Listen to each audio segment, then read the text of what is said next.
So, looking forward to getting out on Dartmoor soon for a wild camp. Thought I'd get some of the gear out and sort it out and just put together a few little thoughts that I thought I might pass on. So, one is to do with my boots. I replaced the inners in the boots with a waterproof inner. It's made of plastic so it doesn't absorb much moisture, just in case you get your feet wet. It's not so difficult to dry out the boot. So another trick I use sometimes as well is if I've got to cross a deepish stream, I take my socks and the inner out and then just walk across and hope that I don't get any in, and if I do, at least I haven't gotten the socks and the inner wet. I just have to mop out the boot a bit and hopefully the sock then just absorbs it. And one of the things that helps crossing a river, I find, is gaiters. I never go without gaiters. And I've got these stiff ones here, which I really like.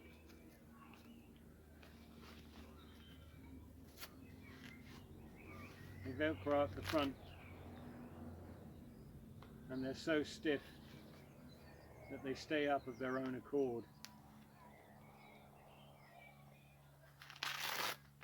It'll just stop the mud going up your leg, but also protects you from gorse and as I say, water when you're crossing a river, things like that. So another thing I like to take with me is a tripod for the gas. Just find it takes so little weight and yet provides great stability for cooking. Really think it's worth its weight. And I get everything to fit inside my pot. So I've got my gas cylinder in there, a little bit of cloth, mainly to stop it rattling, the stove, the lighter, and the tripod. All fits in, just like that. Another thing I like to take is for digging a poo pit, obviously, but it has other uses. One in particular is scraping away sheep's poo. So many times you find the ideal spot and it's just covered in muck and stuff. Or there might be the odd thing you want to dig out just to make it flat, the odd big stone or something. I think it's very useful. Only weighs 52 grams, I think, 55 grams.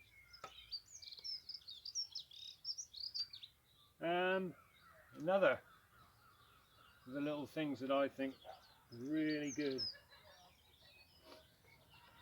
is this hoodie I have. And it has a thumb hole.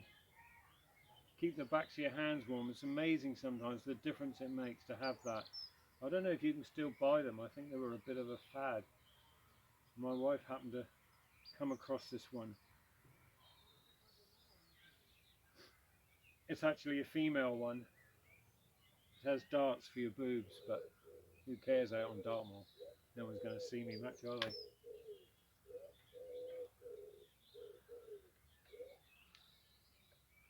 Another little thing is this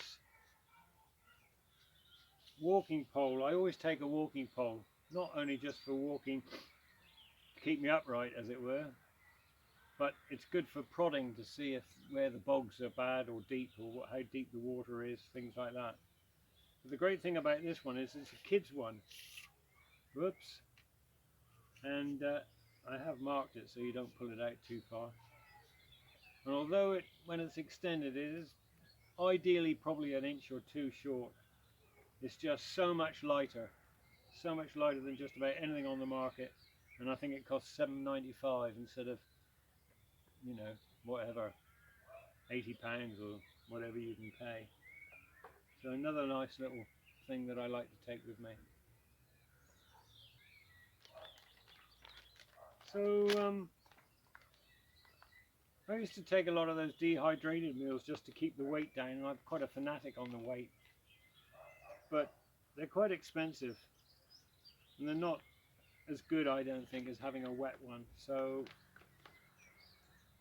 this is one of my favorites, chili con carne. Comes from Waitrose. it's wet. And in order to bulk that up, if there's two of us out there, I take noodles, which is pre-cooked, just needs heating up. So the whole thing just needs heating up, and I think the weight is worth it. So this is the pack I use. I think it's an Osprey, it's worn off now so I can't read it. The EXOS 48. And I like to get everything inside it, except obviously the pockets on the side. I have water bottle one side and stuff I want to be handy on the other. Put my foam seat in the back here, but I try to keep it all inside and all compact weight. Very good pack. What else have I got here? Oh yes.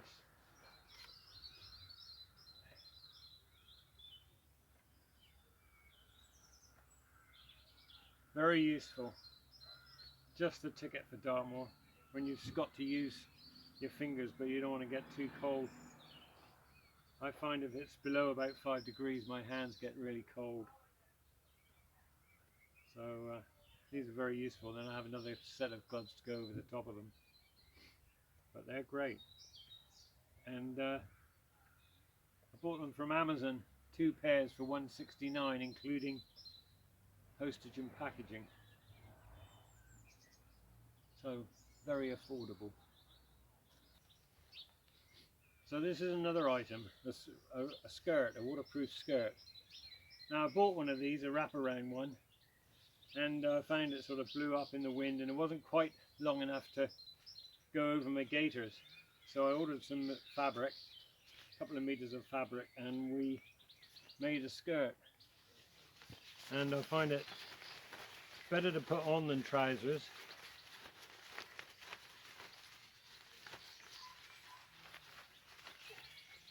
Don't have to get your muddy boots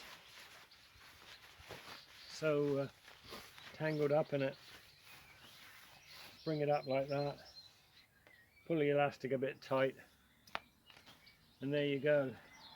It's also got a little bit of elastic around the edge on the hem for a bit of weight in the wind, and also I can pull the elastic tighter when I'm sat down in the evenings. You'd be amazed the amount of warmth that it gives you if you just draw it all up around you like that. Creates an air pocket inside. When the weather's changeable, it's particularly good because it's so easy to put on and off. Take it off, you just loosen it off, take it down and step out of it. With trousers you invariably get some mud inside, and it's so small you can stuff in your pocket if you want to. One of those days where it starts to rain, stops raining, starts to rain again, and so on. So there's another little thing that I do. I used to take waterproof bags for everything, but I felt a lot of the stuff you just don't need a waterproof bag for, like your food and certain things like that. So I have a waterproof bag for my spare clothing and things like that, sleeping bag, and for my mattress. But for everything else I just have these drawstring bags, and like I said, I'm a bit of a nerd when it comes to weight, so you'll be surprised how much this saves in weight. You may not think it's much, but when you start adding up 3 bags, say, and I've got 3 different colors for different various things like snacks or food or whatever it was, so I know which is which in the pack and it's easy to get to. Yeah, with the weight thing, I have an Excel spreadsheet that I've done, and everything I take on whatever occasion is listed and its weight is listed, and then I just put a 1 in the column or a 2 depending on how many of them I'm taking, or how many it's coffee or how many hats or whatever it is, and then at the bottom it gives me how much weight I've got in food and how much I've got in equipment. And Always try to get out under 10 kilos if I can.